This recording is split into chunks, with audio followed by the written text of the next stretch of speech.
Fitaccen mawaƙin nan na Hausa wanda yake fitowa a fina-finan Kannywood wato Ado Gwanja ya ce ya rera kusan waƙoƙi 600 tunda ya soma sana'arsa ta waƙa, kuma galibinsu da ka yake rera su.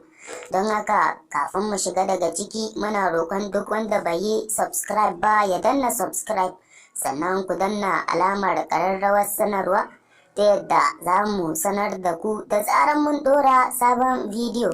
Ado Gwanja ya bayyana hakan ne a hirarsa da ya yi a Instagram ranar Alhamis, da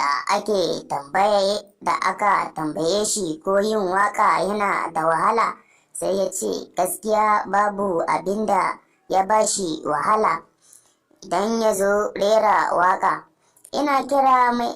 Ina kiran mai kiɗa na ce buga min kiɗa yanayi kaza ko yanayi kaza, sai a yi min kiɗa skeleton. Ina cikin jin waƙar za ta zo, idan ta zo sai na ce a samo min furodusoshi, a cewar Ado Gwanja. Ado Gwanja ya ce cikin kusan waƙa 600 ya yi, waƙoƙi ba su wuce 2 ba wanda ya zauna ya rubuta, saboda wasu sun ba shi shawarar yin haka. Ya ce waƙar da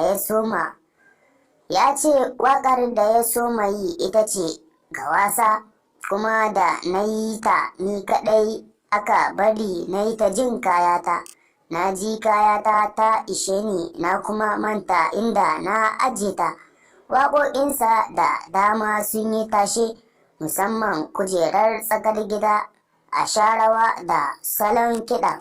Don haka muna roƙon duk wanda bai yi subscribe ba ya danna subscribe, sannan ku danna alamar ƙararrawar sanarwa ta yadda za mu sanar da ku da zaran mun ɗora sabon bidiyo.